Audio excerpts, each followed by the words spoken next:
Yo, what is going on? Welcome to another vlog. So this is a bit of a continuation of the previous vlog, and it's gonna include my graduation, it's gonna include a Q&A, and I'm also going to some pretty cool event later on in Dublin Zoo. So I'm gonna bring you along on that too. So currently I am sitting outside the shop. I'm gonna get a monster and then I'm gonna park up and do the Q&A. So let's go. Yo, so I actually came home to do the Q&A. Doing a Q&A in the car is a bit of a nightmare sometimes. It's just so small. So yeah, I'd rather have more room. Anyway, I'm gonna fly through these questions. They were messaged to me on Instagram, and I'm just gonna answer as I go. So the first question is, what do you think of all the different types of diets, like keto and smoothie diets, etc.? So in relation to smoothie diets, I think they're like a short-term solution to a long-term goal. Like, people typically go on smoothie diets to lose weight, and like they probably will experience some success on a smoothie diet. Like, you will probably lose weight on a smoothie diet, but how long are you gonna drink smoothies for? Like, maximum, like what, 2 weeks? So after 2 weeks, what are you gonna do? Like, you don't know how to create a calorie deficit through food because you haven't been doing it for the last 2 weeks. So you're kind of like back to square one, and you might end up even putting on the weight that you lost like pretty quickly. So yeah, I don't really recommend them. I recommend just basically trying to figure out how to create a calorie deficit through normal food, and then just doing it that way over a longer period of time. In relation to keto, I think that keto obviously does suit some people that like don't react well to carbs or whatever, but generally speaking, like, I don't really recommend it. What's the point of like excluding a macronutrient, a really important macronutrient, great for energy, great for performance? So yeah, I don't really recommend keto unless it's absolutely necessary. Alright, so moving on. Doing any programs for muscle gaining yet? Yeah, keep an eye out for that, especially in the coming months. There's some like really cool like things and announcements coming. So yeah, that's all I'll say for now. Keep an eye out. Okay, so next question. Hey, I was wondering what sort of stretches you do before and after the gym. So to be honest, like, I don't really stretch much. Like, before each exercise, I'll make sure that I will do like a lot of warm-up sets on that exercise. So for example, if I'm squatting, I'll do a lot of warm-up sets on the squat on a light weight. If I'm benching, I'll do the same, etc. And then after the gym, like, I'll stretch maybe a like area if I feel it's a little bit tight, but generally, like, I don't stretch. Like, it depends like what you're stretching for. Like, is it to increase flexibility? Is it for performance? So like, the question is a little bit general, but yeah, my answer is I don't really stretch a lot, and that's the truth. Okay, so moving on, next question. Is your style of benching now kind of flat back, not competition arch, better for building muscles? So to be honest, like, I don't really think about arching. So when I'm benching, what I do think about is creating like a lot of stability. So basically, when I lie on the bench, I'll make sure that my shoulder blades are pinched back onto the bench, so my upper body is like feels really, really secure and stable, and also my lower body. So I will literally cement my feet to the ground. So it's just creating like a lot of tension, a lot of stability, and if that naturally creates a bit of an arch, which it probably will, then that's fine. But don't really think about the arch if like you want to build muscle or size, if that's why you are benching. Just think about them things, like creating like a lot of stability so you can work your chest to like its full potential. Next question. What advice would you give to someone starting off at the gym? So if I had to give like one bit of advice, it would definitely be like technique. So get your technique down from a very, very early stage. So like at the beginning, all you want to do is like put on the weight and put on the weight.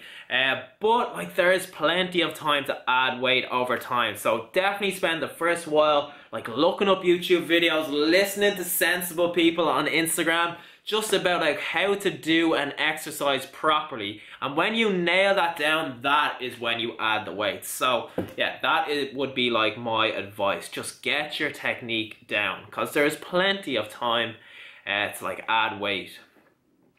Okay, so next up. Do you receive a lot of hate on Instagram or YouTube? Like, no, I don't really receive a lot of hate at all. I think I received like one hate message before where some lad was calling me a faggot. But that is literally it. And to be honest, like if I did, I just wouldn't really care. And that's not me like trying to be cool, like, I don't know, it's just the way I am. I'm pretty like thick-skinned, like it would take a lot to like really get at me. Only messing? No, it would. Alright, so next up. What's the biggest challenge you face with Instagram/YouTube? To be honest, like, it just depends. Like, sometimes, like, it could be content, like, you have no idea what kind of YouTube video to do, you're stuck for ideas, you're running out of Instagram posts, you don't know what to caption something, you don't know how to balance your Instagram page between fitness and lifestyle, and other things like nutrition. Like, there are a lot of challenges. And with YouTube, like I've touched on this before, like, YouTube was a challenge for me, and it still kind of is. Like, there was just something about a camera being in my face that was just so different to like vlogging on a phone. So yeah, it's something I'm kind of coming to terms with now. I still definitely think there's room for improvement, but yeah, I think I just face like an array of challenges. But the main thing is like to just like try and overcome them. As cheesy as that sounds, like, I just try and be better. I try and keep my content varied as much as possible. I try and like post like really regularly. Like, being consistent is so important to me. And yeah, I just literally try and knock down like them hurdles. Have I got any more? What are the best meals to eat on a bug? So, if you're someone that kind of like struggles to get calories in, then I do recommend calorie dense food. So, let's look at it like section by section, or macronutrient by macronutrient, I should say. So, in terms of protein, maybe like swap it up and go for like more calorie dense sources of protein, like steak, like fatty mince, fatty fish and stuff like that. In terms of carbs, you could eat some pasta, some rice, some noodles, some like sweet potato fries that are like processed, like the ones in the bag, they're pretty calorie dense. And then in terms of fats, like, sure, all fats are like pretty calorie dense, to be honest. Like nuts, a handful of nuts could be like 200 calories. Peanut butter as well. So yeah, like if you're someone that struggles to get the calories in, then just like swap to like really calorie dense foods most of the time. And you should have no problem. I think like bulking shouldn't be a problem for most people unless they're on like ridiculously high calories. So like if you've like 200 or 300 calories left on your stuff, then just like swallow like a handful of nuts and like you're basically there. So yeah, I recommend just like filling your meals with calorie dense foods like the ones I just listed there, if you're struggling to get the calories in. Okay, so last question is a long one, but I'll like summarize it as best as I can. So, have you got any tips on how to work on abs properly while trying to bulk? Everywhere else on me looks sounding okay, but just the midsection looks flabby and out of shape. So basically, if that is the case, it's probably not because you have like underdeveloped abs. It's probably just because you have too much fat in that region. So if that is your main concern, then I probably recommend coming out of like a calorie surplus and into a calorie deficit until like you lose, you know, that flabby midsection. And that's just kind of like the reality of it. Like, you can do all the crunches and all the like Russian twists you want, but that area is not going to look more toned unless or until you lose that fat. And to do that, you will need to spend some time in a calorie deficit. Okay, so I think they are all of the questions. I really hope I didn't miss one. But anyway, yeah, I'm gonna go to the gym now and do a push session. I was gonna record a few clips, but then I just think that like this video will also be like way too long. So I'm gonna leave the workout out of this video and I will see you after the gym.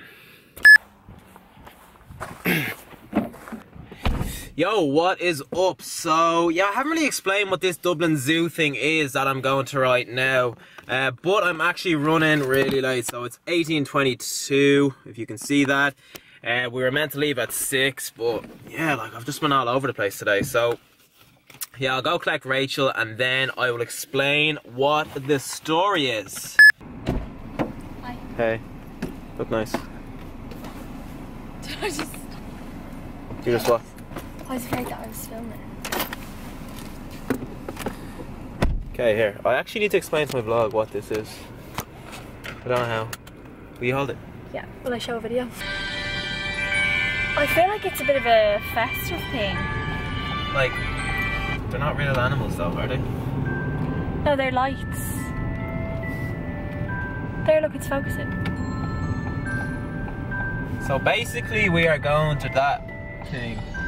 Yeah, so basically that is what we're going to. I'm not really sure how to describe it. They're not real animals that are lit up. They're like, I don't know, fake animals.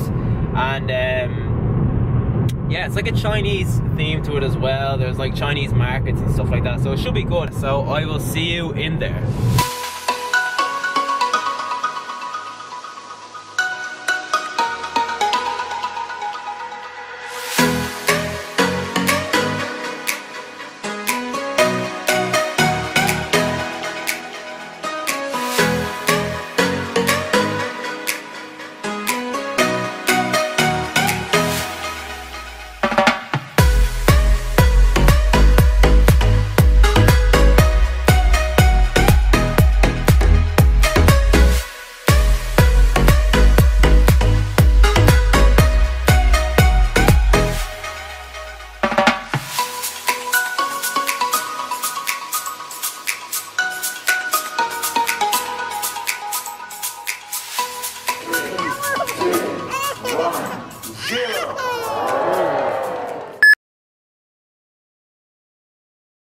Yo, what is going on? So it is the following day. Hey, yeah, last night that wildlife thing was actually really cool. All the animals lit up looked savage. The performers were cool. The Chinese theme was cool. And yeah, it was just something different. It had quite a festive feel to it too. So I think it's like a really like kind of perfect date night for around like the Christmas period. I think it's open every Friday and Saturday evening in Dublin Zoo in November. And then when it comes to December, I think it's open more often. So yeah, maybe check it out. But anyways, as you can see, I am like really dressed up because I am graduating from college today. I think we're leaving pretty soon, so I think it's like just after 12 now. The ceremony doesn't start till 2:30 and my college is only like 30 minutes away, but you have to get there like pretty early to get your gown and to get seated in the ceremony like hall and stuff like that. And I wanted to like take you through what I'm wearing, but I don't have a full-length mirror in my gap, so it's actually really hard. But I'm sure you'll see like clips throughout the day. A lot of people go like really dressy on their grad, like wear 3-piece suits and all, but yeah, I just wasn't feeling that, so I kind of like dressed it down a bit. I'm wearing like skinny black jeans instead. Bold move, bold move. Anyways, I need to get a move on, so I'll catch you in a bit. Nice, I'm like 2 minutes later. He's walking in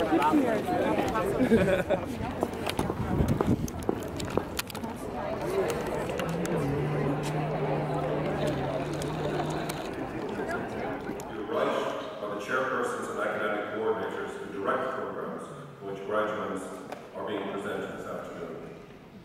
This now is Science and Health. We're very pleased to say that we're presenting Jonathan Clark, Gavin Clifford,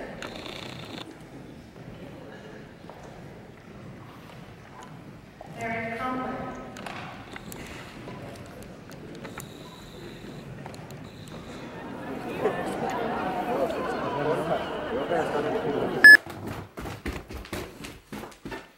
Yo, what is up? So yeah, yesterday was like really good. After I was talking to you, I went and got some dinner with my family and Rachel, and then I went into town, met up with some of my class, and we had a few drinks. Savage. Anyways, I am gonna wrap up this video here. I'm pretty sure it's like quite long, so if you watch until the end and sound, make sure you give it a thumbs up too. So yeah, thanks again for watching, and I will see you in the next one.